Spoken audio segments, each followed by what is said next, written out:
Je me lève pour pisser au milieu de la nuit, et je me fais mordre le petit bout par un serpent blanc. J'ai mal comme jamais, alors j'attrape le couteau de cuisine pour le tailler en rondelles. Mais la seconde d'après, le serpent blanc se transforme en une superbe jeune fille, et elle me parle en langue humaine. Aujourd'hui, je tentais de devenir un dragon, mais un sale type m'a blessé. Si tu acceptes de soigner mes blessures, quand tu seras grand, je serai ta femme.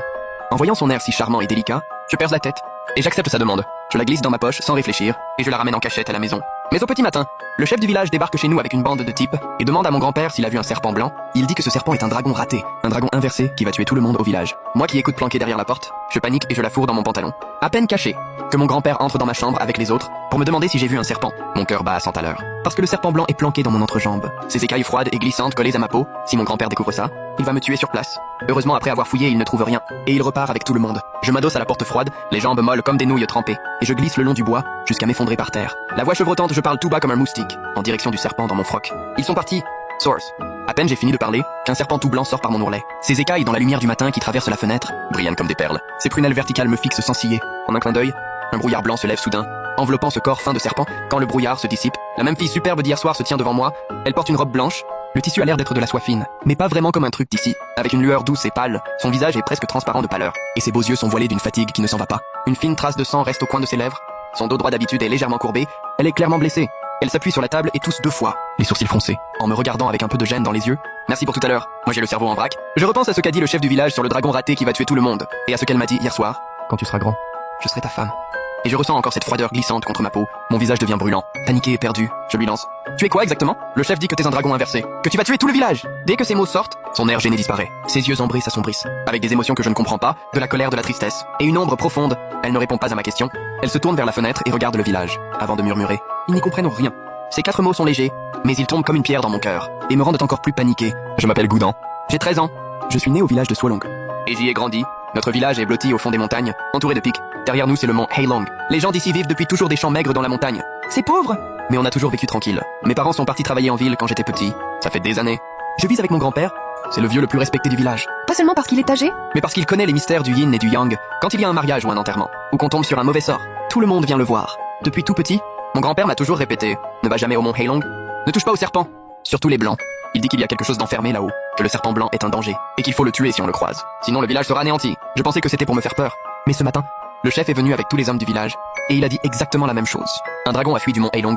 Un dragon raté, il charrie avec lui une énergie funeste. Si on ne le tue pas, dans 3 jours, tout le monde à Swalong sera mort. Moi qui écoutais caché derrière la porte, j'étais terrifié. J'aurais jamais imaginé que cette fille que j'avais cachée sur un coup de tête soit la chose que tout le village veut tuer. Mais en la voyant si faible qu'un souffle de vent la ferait tomber, je me pose des questions. Elle n'a pas l'air d'une menace pour tout le monde. Elle n'a même pas riposté quand je l'ai poursuivie avec un couteau. Quand mon grand-père a fouillé la maison, elle a retenu son souffle. Un vrai dragon inversé serait pas si peureux. Je suis en plein doute. Quand elle se remet à tousser, cette fois c'est fort. Elle vacille et crache du sang par terre. Ce sang n'est pas rouge normal. Il est doré et en tombant sur la brique, il ronge la surface dure en y creusant un petit trou. Ça me fait sursauter. Je cours la soutenir. Ça va. Elle s'appuie sur moi, lève les yeux. Avec un regard mêlé d'émotion, j'étais au moment critique de ma transformation, quand quelqu'un a transpercé mon noyau de dragon, avec un clou d'âme. Si je n'avais pas fui en rassemblant mes forces, j'aurais disparu sur le coup. Un clou d'âme qui a fait ça. Je demande vite. Elle secoue la tête et ses yeux ambrés lancent un éclat cruel. Je ne sais pas qui c'est. Il portait un masque, mais je reconnais l'odeur de terre du village de Swalong et le sang des gardiens du sceau. Ces mots de gardien du sceau, je les connais bien. Petit, j'ai fouillé un vieux coffre chez mon grand-père, et j'ai trouvé une médaille de bronze rouillée, avec les mots gardien du sceau gravés dessus. J'ai demandé à mon grand-père ce que c'était, et il s'est mis en colère comme jamais. Il m'a frappé, puis il a enfermé la médaille au fond du coffre, pour que je n'y touche plus. Est-ce que c'est mon grand-père qui l'a attaqué? Cette idée me traverse l'esprit, et tous mes poils se dressent. Impossible. Mon grand-père est la personne la plus gentille avec moi. Il a passé sa vie à aider les gens du village. Pourquoi aurait-il blessé quelqu'un? Et ce clou d'âme qui transperce un noyau de dragon, c'est trop fou. Mais elle n'a pas l'air de mentir. Je suis en plein doute. Quand j'entends les pas de mon grand-père dans la cour, je deviens pâle de peur. Je la repousse. Je panique. Merde. Mon grand-père est de retour. Cache-toi vite. Elle reste calme, regarde la porte et dit doucement. Inutile de se cacher. Il sait déjà que je suis là. Tu délires? Je suis au bord des larmes. S'il l'avait su tout à l'heure, je serais déjà mort. À peine j'ai fini, que la porte grince et s'ouvre. Mon grand-père est sur le seuil, sa pipe en terre dans la main, encore couvert de rosée, son visage ridé et sombre comme un fond de casserole. Ses yeux troubles balayent la pièce, et s'arrêtent sur la fille en robe blanche derrière moi. Sa pipe grince sous sa main, ses jointures sont toutes blanches. Je regarde mon grand-père, le cœur dans la gorge. De toute ma vie, je ne l'ai jamais vu aussi effrayant, comme s'il allait dévorer quelqu'un. Le silence est oppressant. On entend chaque souffle. J'ai le dos couvert de sueur froide, je me mets devant la fille, je tremble de partout. Mais je ne bouge pas d'un centimètre. Alors que je m'attends à ce qu'il sorte son épée en bois de pêcher, il détourne soudain le regard, vers moi, et pousse un long soupir, un soupir chargé de fatigue et de résignation, comme s'il portait une montagne depuis toujours, et que ça allait enfin l'écraser. Goudant sa voix est rauque, tu sais à quel point tu as merdé. J'avale ma salive, la voix tremblante. Grand-père, elle n'est pas méchante. Elle est blessée. Mon grand-père hausse soudain le ton. Tu sais ce qu'elle est?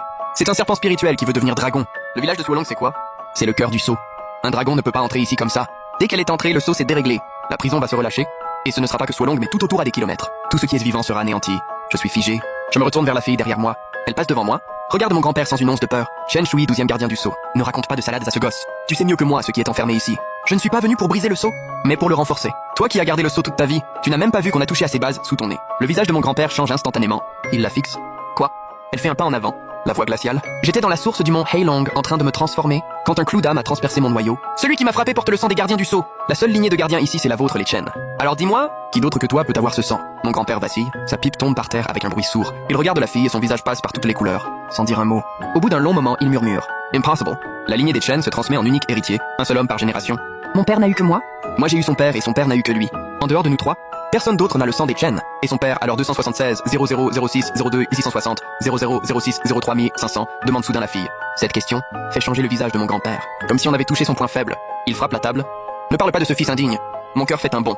Mon père, j'ai très peu de souvenirs de lui. Quand j'avais 5 ans, il est parti travailler avec ma mère. Au début, il envoyait de l'argent et appelait, puis de moins en moins. Et depuis 3 ans, plus rien. Comme s'il avait disparu. J'ai demandé plusieurs fois à mon grand-père. Où est mon père? Et il s'énervait à chaque fois. Est-ce qu'il est arrivé quelque chose à mon père? Je regarde mon grand-père et je demande doucement. Où est-il vraiment? Mon grand-père me regarde, ses lèvres bougent, sans sortir un mot. Enfin, il soupire et agite la main. N'en parle plus. Il est mort. Je reste figé, l'esprit vide. De toute ma vie, même si je n'ai pas vraiment connu mon père, j'ai toujours cru qu'il travaillait ailleurs. Et qu'un jour il reviendrait. Mais mon grand-père dit qu'il est mort. Comment? Je demande d'une voix tremblante. Il y a 3 ans, il est entré en cachette dans le mont Heilong et a touché aux bases du sceau. Le sceau s'est retourné contre lui. Il est mort là-haut? La voix de mon grand-père est calme, mais je vois ses mains trembler. Je te l'ai dit des centaines de fois. Ne va pas au mont Heilong. Ne touche pas au sceau. C'est pour ça? Ton père n'a pas écouté, il a insisté pour y aller. Et il y a laissé sa vie. Je suis complètement perdu. Mon père est entré en cachette dans le mont Heilong. Il a touché au sceau. Et le sceau l'a tué?